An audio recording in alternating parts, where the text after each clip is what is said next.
Right, short video, 3Z, plug and play. Fuses, fuel pump, ignition in, start.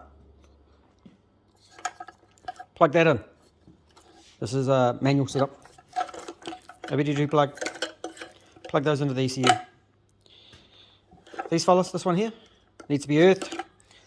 So that centre wire there, earth it. It's about this long, so it sits under the bonnet, by the ECU. The concept is exactly the same as this one, so that's exactly the same unit. You can see here, oh, did my earth come out? Hold there. Okay, we're good to go again. There's the earth. So watch this fella here. That's a joiner.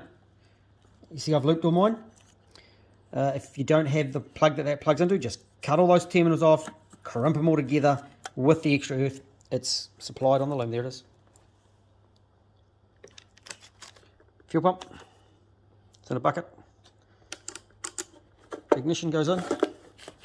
Ignition, and then the starty start.